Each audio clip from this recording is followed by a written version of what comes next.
Dans un village, l'histoire de Kofi et la petite fille mystérieuse. Dans un village tranquille, au cœur d'un soir paisible, un homme nommé Kofi dormait profondément dans sa maison. Le vent était calme, la nuit silencieuse, mais dans l'ombre, une vieille femme étrange avançait lentement. C'était une sorcière, connue pour ne jamais laisser de traces. Elle s'approcha doucement de la porte, puis entra sans bruit. Dans ses mains, elle tenait un petit lézard noir. Elle le fit tourner lentement autour de la tête de Kofi, comme si elle dessinait un cercle invisible. L'air devint lourd, le silence s'épaissit, et même les insectes cessèrent de chanter.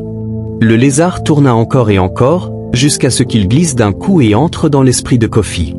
À cet instant-là, un cauchemar invisible prit racine dans sa tête. La sorcière se pencha doucement vers lui, comme si elle voulait poser un baiser sur son front. Mais soudain, elle se figea. Quelqu'un approchait. En un clin d'œil, elle disparut, comme si elle n'avait jamais été là. Kofi ouvrit les yeux d'un coup. Son cœur battait fort. Il s'assit lentement, le regard dans le vide. La porte s'ouvrit, et Hawa, sa femme, entra en riant doucement. Elle le regarda et dit « Ah bon? Tu es réveillé déjà? Tu as mal dormi ou quoi ?» Elle vint s'asseoir près de lui et l'embrassa sur la joue. Mais Kofi ne souriait pas.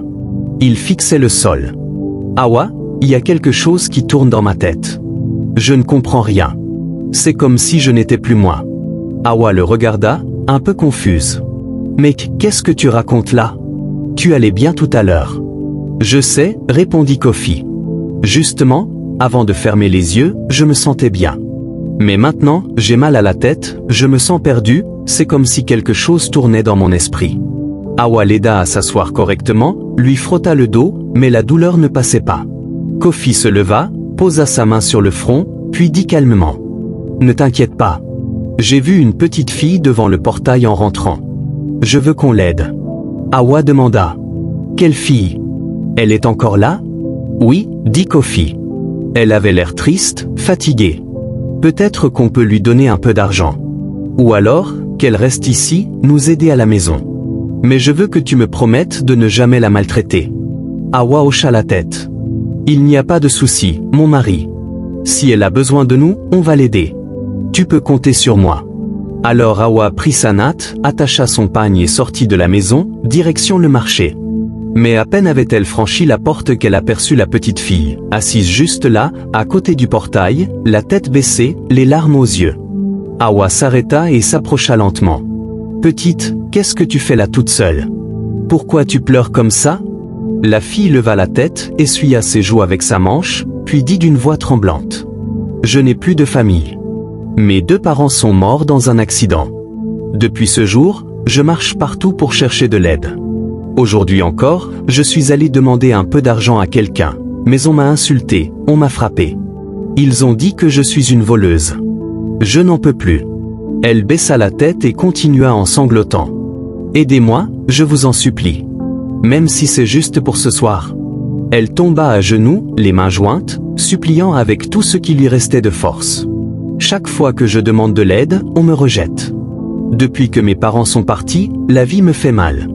J'ai trop souffert. » Hawa resta figée. Son cœur battait fort. Elle sentit les larmes lui monter aussi.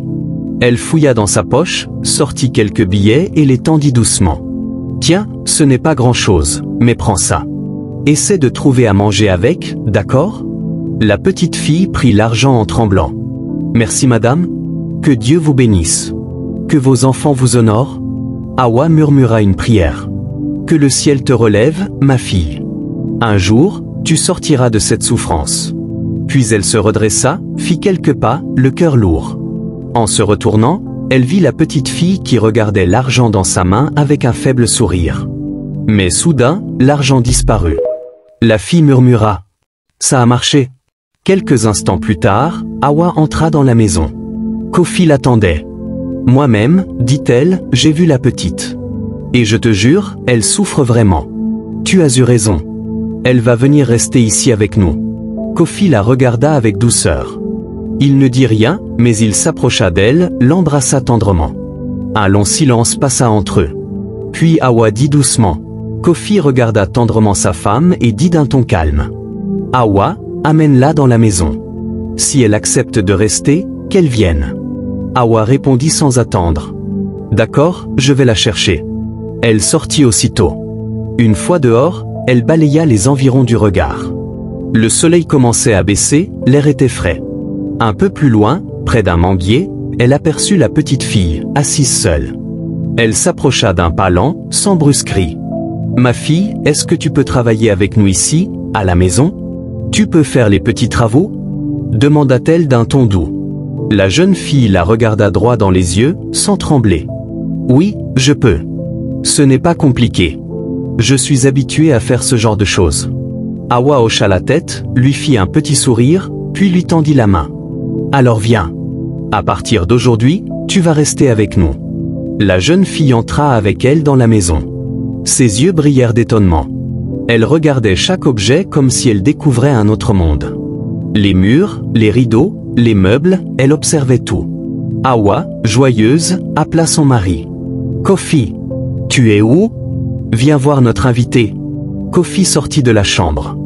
Mais au lieu d'embrasser Hawa comme d'habitude, il passa tout droit et alla directement vers la jeune fille. À la surprise d'Hawa, il la prit dans ses bras, l'embrassa sans gêne, comme s'il s'agissait de sa femme. Hawa resta figée. Elle ne comprenait rien. Elle se pinça discrètement pour vérifier qu'elle ne rêvait pas. Puis elle s'avança, la voix tremblante. « Kofi? C'est quoi ça? Je ne comprends pas. On avait dit que c'était une fille à aider, pas pour ça. » Mais au lieu de répondre, Kofi éclata de rire. La jeune fille aussi se mit à rire, comme si c'était une scène de théâtre. « Et toi, tu es qui m'aime ici? » demanda Kofi d'un ton glacial. « Tu me parles comme ça? Est-ce que tu me connais même?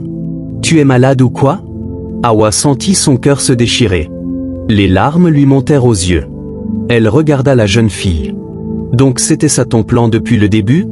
Tu es venu pour voler mon foyer? » Mais Kofi, dur comme la pierre, leva la main et dit « Hé, toi-même, tu es qui ici?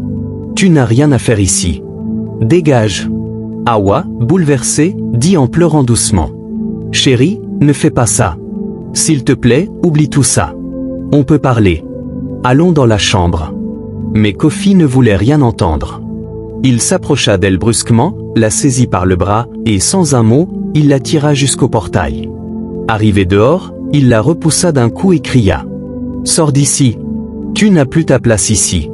À partir d'aujourd'hui, tu n'es plus rien dans cette maison. » Il claqua la porte derrière elle sans même se retourner. Hawa resta là, debout, les yeux perdus, les mains tremblantes.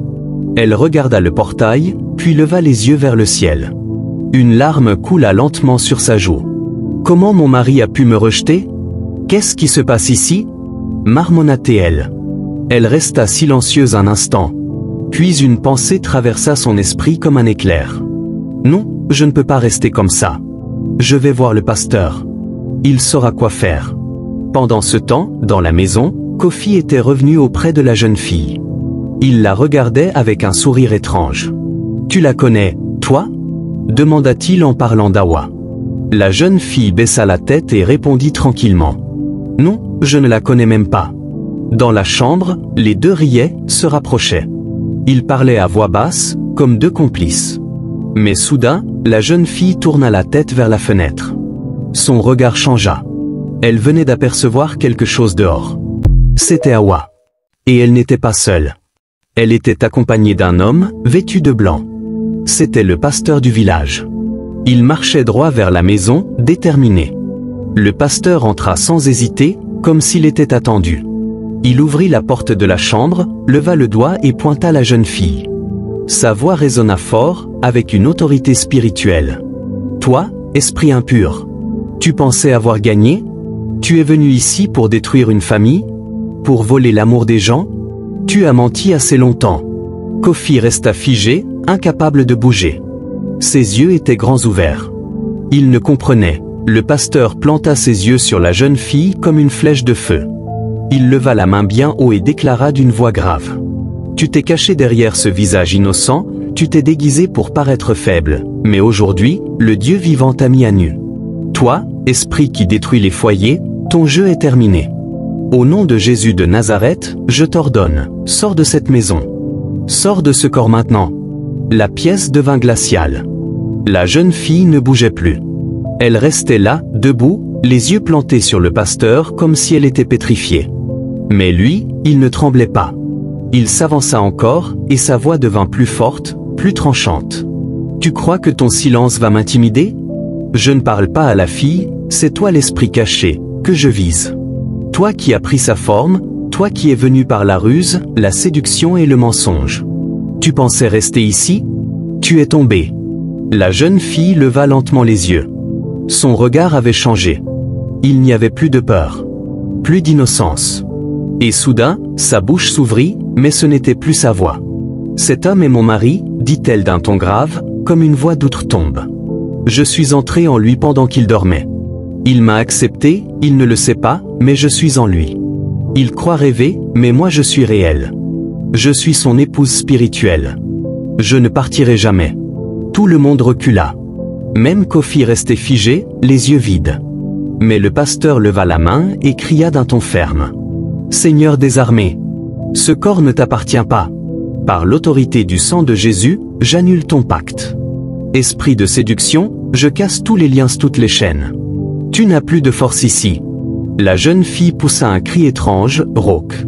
Son corps se tordit brusquement, elle vacilla, puis se jeta au sol en hurlant. « Non, tu ne peux pas me l'enlever. Il est à moi. Tu n'as pas le droit. » Elle leva les mains vers le pasteur, comme pour l'attaquer ou le repousser. Mais lui ne l'écoutait même pas. Les yeux fermés, il continua de prier comme un homme en feu. « Feu du Saint-Esprit. Descends maintenant. Que toute présence étrangère dans cette maison soit L'atmosphère changea d'un coup. C'était comme si une tempête invisible était entrée dans la maison. La jeune fille se mit à tourner en rond, criant, tombant à genoux, puis se relevant, comme poussée par une force qu'elle ne contrôlait plus. Elle se débattait, hurlait, ses yeux remplis de rage et de peur à la fois. Puis soudain, tout s'arrêta. Elle s'immobilisa. Son regard croisa celui du pasteur. Un regard rempli de fureur, mais aussi d'un profond désespoir. Elle savait que c'était fini. Mais le pasteur ne relâcha pas. Sa voix devint encore plus forte, comme un tonnerre. Juste comme ça, devant tous les yeux. Plus personne ne parlait. Même le vent s'était arrêté. Mais Kofi, lui, se tenait la tête entre les mains. Il gémit. « Ma tête, encore, j'ai mal, j'ai mal. » Le pasteur s'approcha doucement, posa la main sur son épaule, et dit d'un ton grave et plein d'amour. « Seigneur Tout-Puissant, fais descendre ta guérison maintenant. Que ton feu libère ce corps. » Et là, sous les yeux d'Awa et du pasteur, Kofi vomit un petit lézard noir gluant, encore vivant. Le mal était enfin sorti. Awa tomba à genoux, les mains levées vers le ciel. « Seigneur, tu es grand. » Ce n'était pas un rêve, c'était réel. Kofi, haletant, se redressa lentement. Son visage avait changé. Il semblait libre, léger comme jamais. Le pasteur, les yeux brillants, murmura. « Voilà ce que fait la puissance de Dieu. Voilà ce qu'on appelle la vraie délivrance. » Un moment de paix remplit toute la maison. L'air était pur. Le danger était passé. Cloche astérisque épilogue spirituel, à dire en voix off. Mon frère, ma sœur, si tu es arrivé jusqu'à cette fin, sache une chose, rien n'est trop dur pour Dieu. Si tu traverses une épreuve, si tu sens qu'un mal t'épuise en silence, Dieu peut aussi te délivrer. Il suffit d'y croire et de rester fidèle. N'oublie pas. Coche épaisse blanche, abonne-toi à la chaîne. Coche épaisse blanche, active la cloche de notification. Coche épaisse blanche, laisse un commentaire pour me dire ce que tu as ressenti.